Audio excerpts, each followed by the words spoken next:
Bonjour, je m'appelle Olivier Jaoui, je prépare les élèves à leurs entretiens de concours et au grand oral. Dans cette vidéo, je vais vous parler de la discussion avec le jury, qui est la deuxième partie du grand oral et qui va durer 10 minutes. La discussion avec le jury ne s'improvise pas, elle se prépare.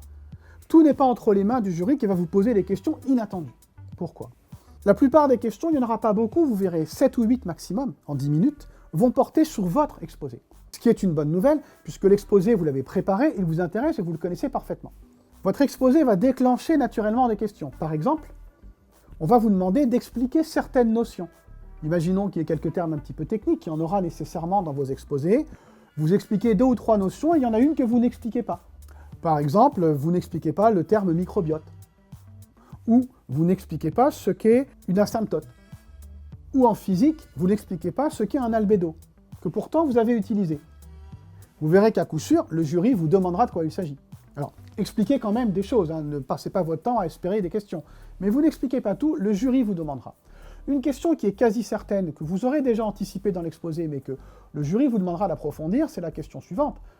Pourquoi avez-vous choisi cette question ? Pourquoi cette question vous intéresse ? Vous pouvez aussi, pour certains sujets, ça va se prêter pour pas mal de disciplines, la SES, la Géopo, voire SVT. En quoi votre sujet est-il en lien avec l'actualité ? Ou récemment dans l'actualité, est-ce qu'il y a quelque chose qui vous a fait penser à votre question ? Et ça, évidemment, vous l'aurez préparé. Vous allez aussi avoir peut-être des questions, on va vous demander de réexpliquer quelque chose, d'appuyer sur un point ou de développer. En définitive, peu de surprises. Et en vous entraînant en classe ou avec vos camarades, vous verrez que souvent les mêmes questions reviennent. Vous pouvez même faire encore mieux. Je vous propose de tendre des perches, c'est-à-dire vous-même de pousser le jury et vous poser des questions. Par exemple, de dire il existe d'autres méthodes. Vous ne les expliquez pas. Évidemment, il y a des arguments contraires. Vous n'êtes pas obligé de les donner tous. Vous pouvez même tendre directement une perche au jury en disant « Sur ce point, si vous le souhaitez, je pourrais le développer pendant la discussion. » Vous pouvez même sourire un peu en physique, par exemple, ou en chimie, en disant « Et d'ailleurs, en classe, l'expérience m'a laissé un souvenir douloureux. » Un petit sourire marrant, c'est sûr que le jury vous demandera alors comment s'est passée l'expérience. De même que les éléments d'avant que j'ai indiqués, le jury rebondira dessus et vous posera les questions. Évidemment, vous les aurez préparées, ces questions-là. Comment faire ? Vous scannez votre exposé, vous vous demandez toutes les questions qui peuvent jaillir de l'exposé. Les perches que vous tendez, vous préparez les réponses. Ça, ce sera le principal de la discussion. La discussion avec le jury permet aussi au jury, ne l'oubliez pas, de vous poser des questions sur les programmes de spécialité, les 2 spécialités, première et terminale. Donc, révisez vos programmes. Vous trouvez sur DigiSchool tout le contenu pour réviser vos programmes. Et vous aurez aussi des parties de programme spécifiques au grand oral que vous travaillerez en classe après les écrits.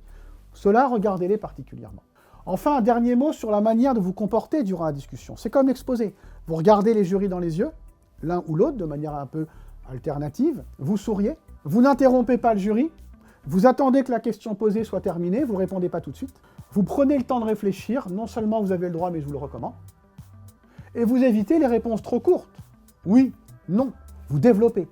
Vous avez la parole, profitez-en. Pour conclure, dites-vous bien que chaque question que le jury vous posera est l'occasion de marquer des points. Donc, anticipez la discussion. Suivez ces conseils et vous en trouvez d'autres. On se retrouve en vidéo ou avec les articles que j'ai écrits sur DigiSchool.